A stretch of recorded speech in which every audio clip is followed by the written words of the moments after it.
Good evening, you're watching This Week, a weekly news review program. I'm your host, Anna Kamatar. And for our top stories, 2,605 new cases of COVID-19, 4,366 more people recovered, and 33 fatalities reported this week. Mongolia to grow vegetables on 10,000 hectares in 2021. Mongolia to develop its cultural and creative industry. And for the news, stay tuned.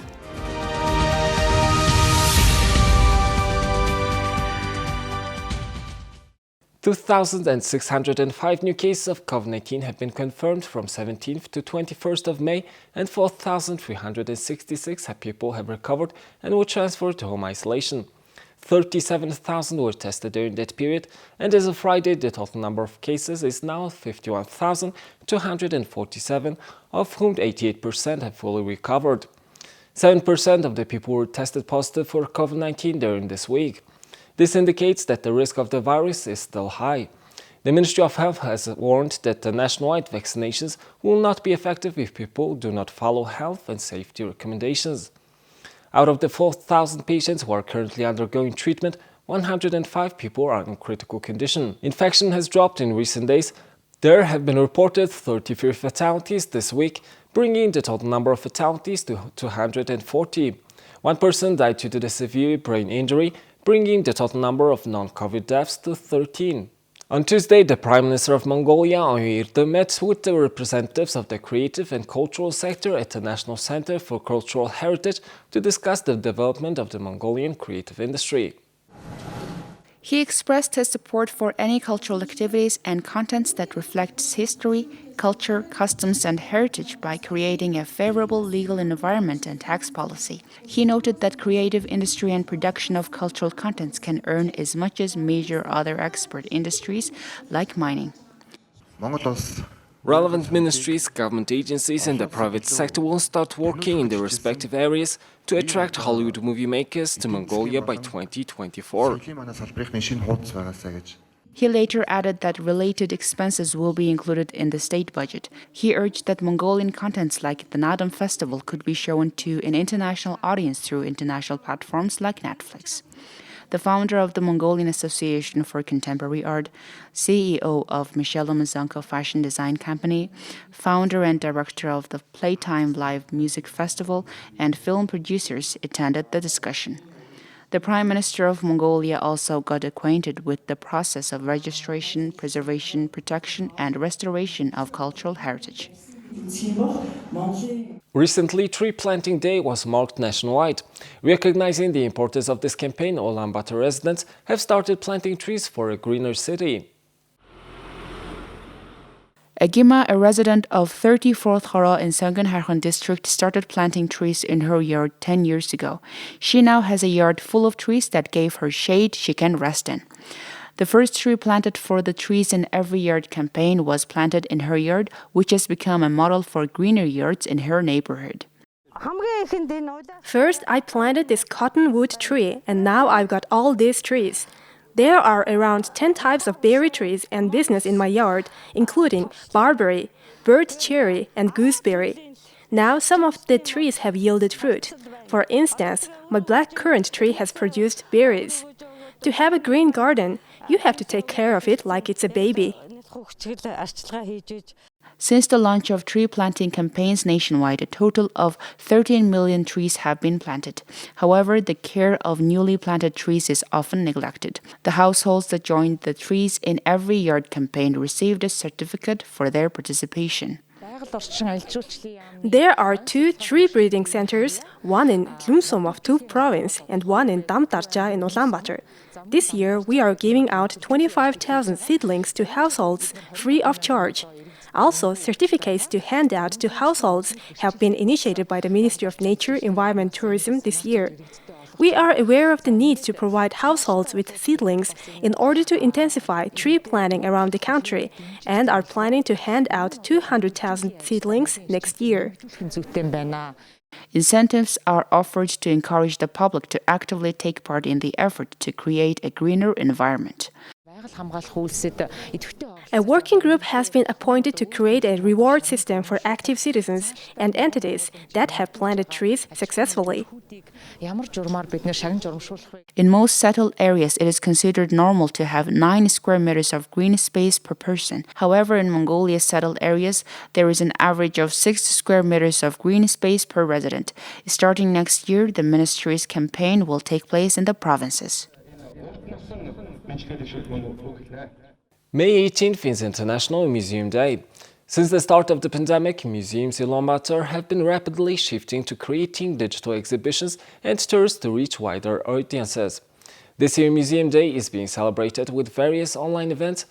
The Fine Arts Ulaanbaatar Museum is offering a virtual look at its rare collection in an exhibition titled Buddha Shakyamuni in Religious Art.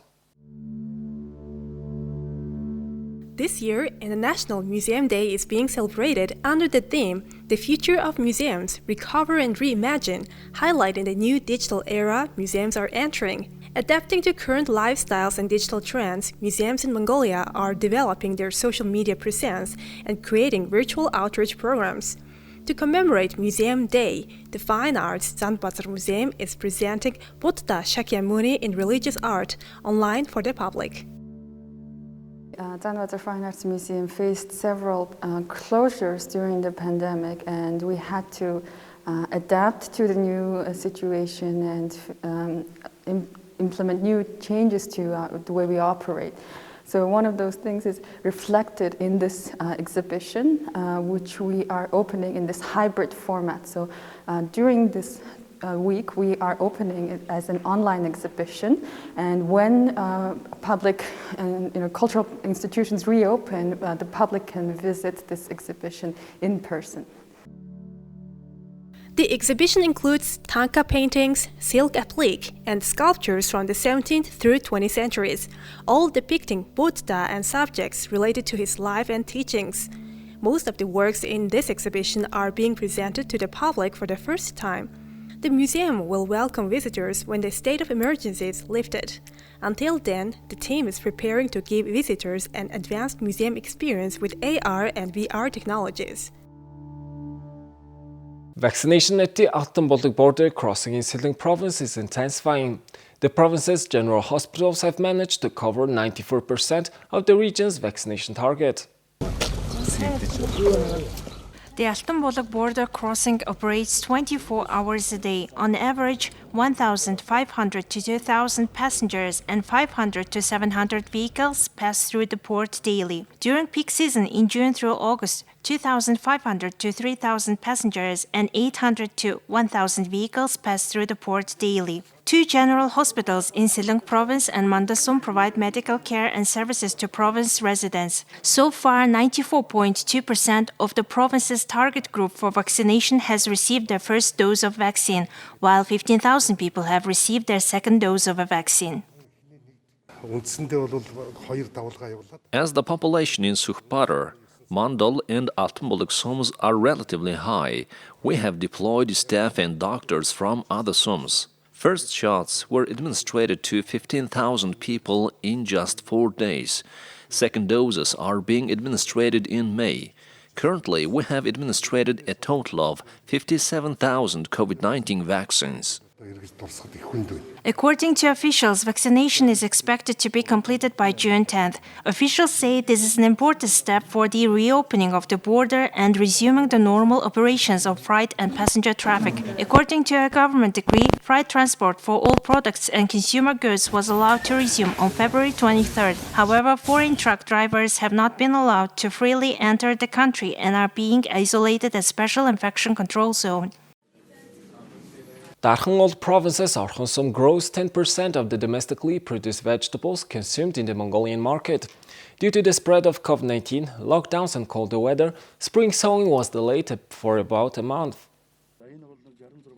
Sowing started throughout the province on April 23rd. Farmers in Arkansas are currently faced with the challenges of increasing greenhouse production in winter and summer, building a vegetable storehouse with a modern refrigeration system, and extending the repayment terms of soft loans with an annual interest of 3%.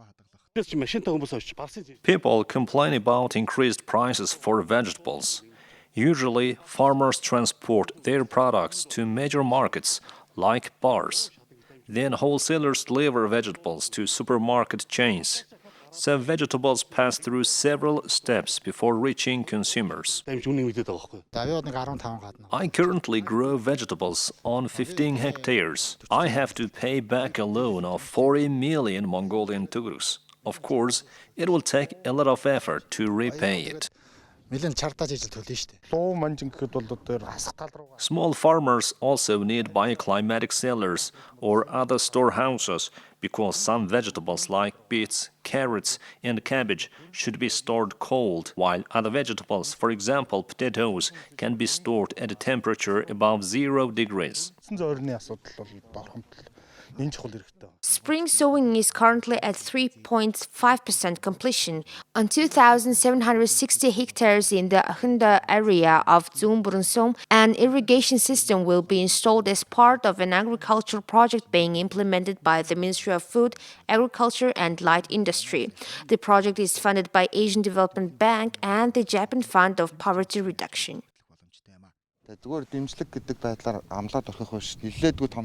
The government of Mongolia will support citizens, for example, people living in ghetto neighborhoods who are willing to engage in agriculture and small-scale farming by providing access to soft loans and assisting in the land possession process. Traditional methods of livestock management used in nomadic animal husbandry are less convenient for large-scale agricultural production. Therefore, more farmers here are engaging in modern cattle farming. A Hereford calf weighs 10 kilograms more than a Mongolian cattle breed. Therefore, it produces 30 to 40 kilograms more meat. That means a farmer can make more profit from raising this breed. Increasing productivity by raising more productive breeds will have a positive outcome on the environment and decrease pasture degradation.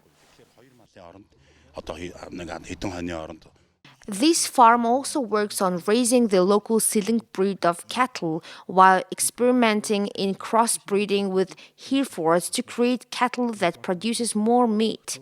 According to local farmers, it's too early to say whether or not Mongolia can meet export demand for high-quality beef. The agriculture sector creates jobs for thousands of people and is considered a strategically important sector in Mongolia. Now let's see what's happening in the sports industry this week.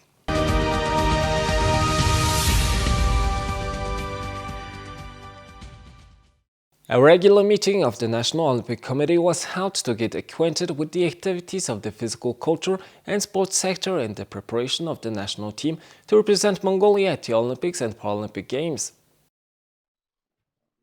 The meeting was attended by the Prime Minister of Mongolia, Chairman of the National Committee, Oyirtung, members of the National Committee, members of the government, heads of agencies, Chairman of the State Committee for Physical Culture and Sports, Sharif Jamt, directors of state-owned enterprises and members of the sub-working group. The meeting approved a draft resolution on activities in the field of physical culture and sports preparations for the Mongolian national team to participate in the Tokyo 2020 Olympics and Paralympic Games and activities discussed by the Tokyo Olympic Foundation. The Prime Minister expressed his full support for the athletes participating in the Tokyo 2020 Olympic and Paralympic Games and said that salaries and bonuses are important for the success of athletes. Therefore, the government has decided to increase the salaries of the national team athletes to 1.5 million MNT until the Olympics and to discuss and resolve the issue of providing a one-time bonus of 10 million MNT to athletes who have qualified for the Olympics and Paralympic Games. The meeting also discussed PCR testing and vaccination of all members of the national team